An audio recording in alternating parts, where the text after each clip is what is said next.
Millions of fans have been waiting for this. And starting this week, the Hunger Games Catching Fire event begins. The stars, the exclusives, only on ABC's Good Morning America.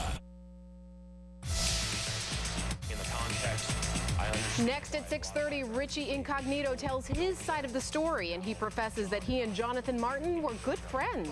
Hear more as he speaks out. And local reaction to the typhoon tragedy in the Philippines. How Filipino Americans in South Florida are trying to help in the recovery efforts. And after a rainy end to your Saturday, Sunday, not all that bad, but will Veterans Day cooperate? We'll talk about the holiday coming up in just a minute. Good evening to you, South Florida. I'm JC Birch. Local 10 News at 6:30 starts in just 60 seconds. For years, I was an investigative newspaper reporter here in South Florida. So when Local 10 put together its investigative team, I was in. So why did you take the cash? I have nothing to say. And I got to work with people like Jeff Weinseer. Did you have a rodent issue? You have a rodent issue? And John Turchin, who's committed to tracking crime in your neighborhoods to keep you safe. When would this be used on the street? Camera out of my face!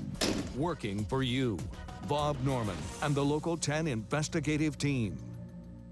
Unexpected legal problems? The accident was the other driver's fault. For answers about motor vehicle accident law, find Panther in San Pedro at miamilaw.tv. Find attorneys, get answers, only at miamilaw.tv. Max. Maximum experience. Maximum coverage. When it comes to hurricanes, go to the Max. Go to the Max Tracker. Download the free Max Tracker app today. Search for Max Tracker in the App Store. Live from WPLG, Local 10 News starts right now. this isn't an issue about bullying. This is an issue of mine and John's relationship where I've taken stuff too far.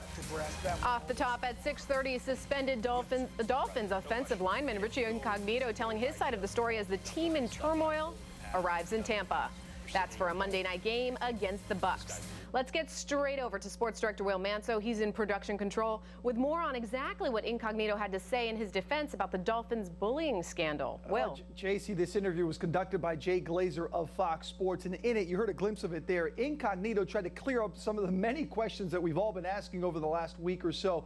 He mentioned, though, something his teammates had mentioned throughout the last week, that he and Jonathan Martin were actually good friends, and they would actually talk to each other in ways certainly that I think not acceptable to many. I'm embarrassed by it. I'm embarrassed by my actions. But what I want people to know is the way Jonathan and the rest of the offensive line and how our teammates, how we communicate, it's vulgar. Richie Incognito showed some remorse for the things that happened between he and teammate Jonathan Martin, but he also says that Martin had never given him any indication that he was being harassed. In fact, Incognito says that Martin said similar things to him. A week before this went down, Jonathan Martin texted me on my phone, "I will murder your whole effing family." Now, did I think Jonathan Martin was going to murder my family? Not one bit. A bombshell of an allegation, and Glazer was shown that specific text by Incognito. But what about Incognito's use of a racial slur in a voicemail to Martin? I'm not a racist.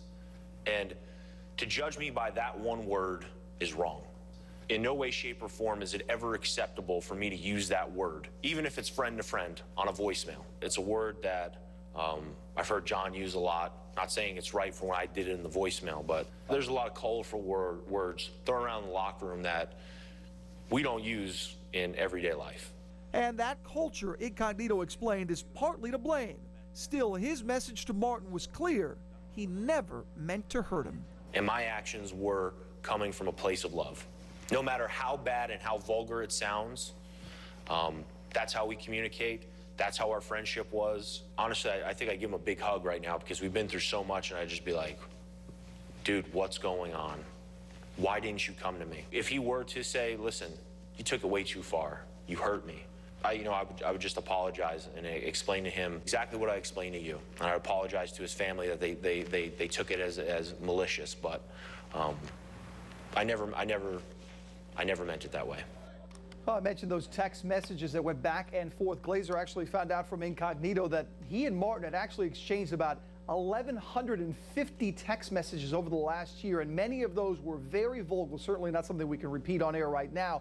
Dolphins, meantime, will reach for comment tonight about this interview had no comment. JC's, who mentioned off the top, they are in Tampa getting ready for Monday night game. If you want to read the entire transcript of that interview, all you have to do is go to local10.com, look under our top stories there in the headline section, and you can find it there. In production control, I'm Will Manso. JC, back to you. Okay, and a reminder for all of our viewers, Will, you are heading up to Tampa tomorrow, so look for Will's live reports on the Dolphins and the Bucs and see how the team is handling all these distractions. He'll be live on Local 10 News on Monday at 5, 6, and 11. Right now to a developing story, a hit-and-run crash that took place in Fort Lauderdale today after a car and a motorcycle collide. Now police are working to figure out exactly what happened. Local 10's Janine Stanwood is live in Fort Lauderdale with the story. JC, we are in the 3600 block of West Broward Boulevard. I'm going to step out of the way, and you can see that Fort Lauderdale traffic homicide detectives are right now taking measurements and looking at evidence to figure out exactly what happened. They are trying to determine how that car and motorcycle collided, and they are also, at this hour, looking for the driver of that car, who they said went limping away. Witnesses tell us it happened quickly. A motorcyclist is heading east on Broward Boulevard. The driver of the white car is traveling westbound. Police think he may have tried turning in front of the motorcycle when they collided. We heard some cars screeching, and we turned around and looked and seen the bike hit the car. That's when Michael Fernandez, who works across the street, sees what happens next. The car spun around, did like a 360. And seconds later, he says the driver opens the door and takes off. He didn't run, he was limping. I don't know why he would run, because they already got the car there.